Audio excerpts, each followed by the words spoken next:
Oh, hello. Here you go, Mommy. Here's a hiking stick. Hello. It's There sharp. is Ori and Daddy and Hey, Asia, come. Asia too. We're walking.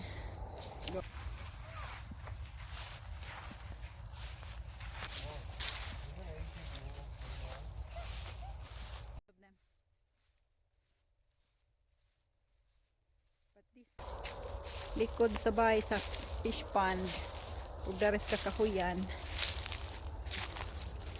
kani wa pa manggod ni gitam ni og mais day ni karon tuig itanom datong niagi kay soybeans nagsuroy-suroy sa kasagutan naaman day wild plum din hiyo wa na natiman oy.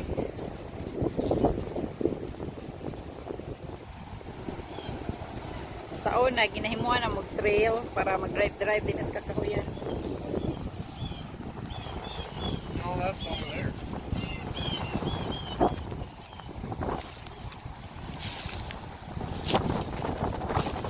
Kay nice ang dili campingan. Kada bitaw kuan. You know what? We can take it from here. Might as well just go. Tingin. Swinte. Watch out, Ori.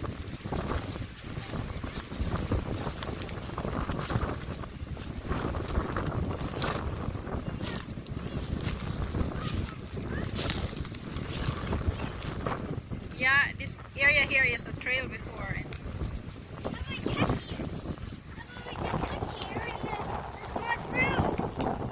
see, the water's clear up to here, too. Yeah. It's to cut down those big trees. Yeah. This one. A little bit clean up. It's nice to have an area to camp in here. Camp out.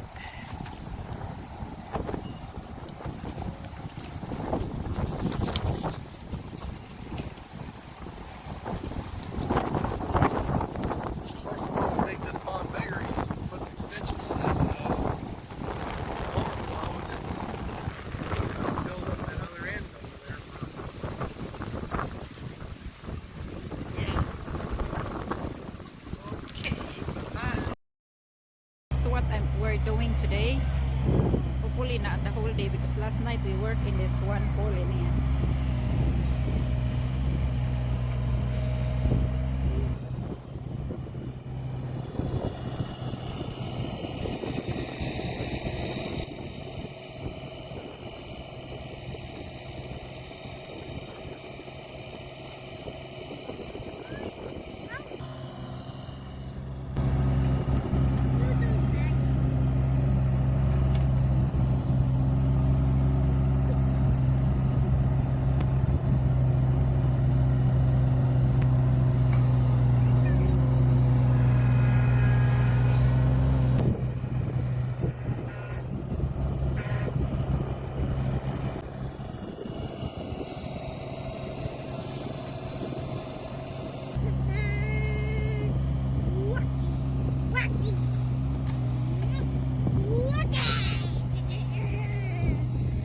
Okay.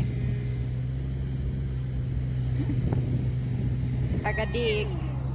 Ako po ang taga mag-drive ito na idampa. So hope you guys doing good and I'm looking forward na sa mga kanang DIY or mga tutorial or if not tutorial updates na sharing about my gardening because I am fan of gardening and sorry tuod na wala ko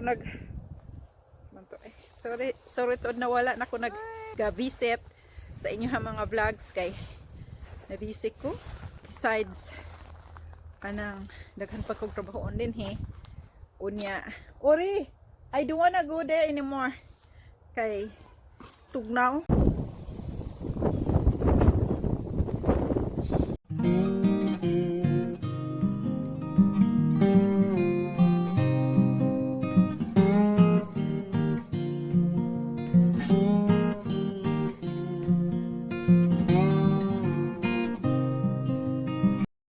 Thank you for watching my video and hope you have a wonderful night or day or afternoon wherever you are. at this very moment, and hope you don't forget to like if you like my video, or if you want to have more videos to come and watch it, and you want to be notification, that ring the bell or click subscribe, that if you want. Thank you very much, and have a wonderful day and evening.